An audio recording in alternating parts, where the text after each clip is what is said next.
আসসালামু আলাইকুম প্রিয় ক্রিকেট ফ্যান্স।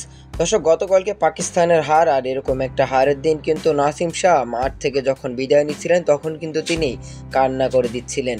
কেননা এটা অনেক বড় হতাশা। আর ইন্ডিয়ার কাছে এত কম রানের লক্ষ্যে ব্যাট করতে নেমেও কিন্তু তারা ম্যাচটা হেরে গিয়েছে মাত্র 6 রানে।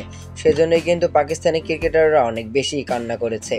মূলত ইন্ডিয়া পাকিস্তানের ম্যাচ আবার যুক্তরাষ্ট্রের মাঠে, এবং যুক্তরাষ্ট্রের মাঠে টস কতটা গুরুত্বপূর্ণ সেটা আরও একবার প্রমাণ করে দিল পাকিস্তানি বোলাররা। কেননা ইন্ডিয়ার মতো শক্তিশালী ব্যাটিং লাইন আপকে যেন রীতিমতো ঘুরিয়ে দিল পাকিস্তানি বোলাররা।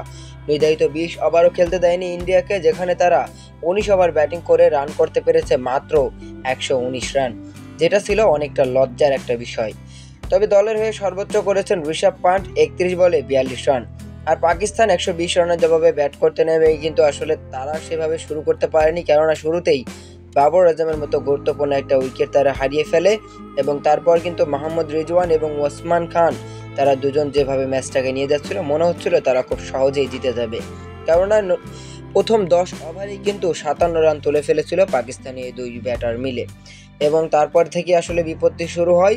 উসমান খান 15 বলে 13 রান করে ফিরে গেছেন, এরপরে ফখর জামান 8 বলে 13 রান করে ফিরে গেছেন, এবং শেষ পর্যন্ত 44 বলে 31 করে ফিরে গেছেন রেজওয়ান। আর রেজওয়ান যখন ফিরে যায় তখন 35 বলে 40 রান দরকার ছিল। এরপরে 24 বলে যখন 35 রান দরকার ছিল, তারপরে কিন্তু আরও একটা বিপত্তি, শাহাদাব খান তিনিও কিন্তু আউট হয়ে গিয়েছেন, এবং তারপরে শেষ 3 ওভারে দরকার ছিল 30 রান, যেটা অনেকটা কঠিন হয়ে যাচ্ছিল পাকিস্তানের জন্য। এবং শেষ পর্যন্ত শেষ 2 ওভারে দরকার ছিল মাত্র 21 রান।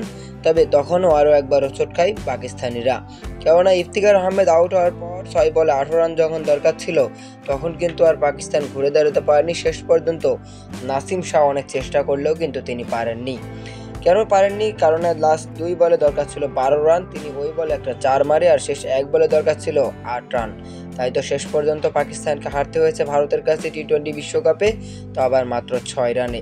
তবে হাই ভোল্টেজ একটা ম্যাচ এত কম রানের মধ্যে হবে এটা কেউ আশা করেনি।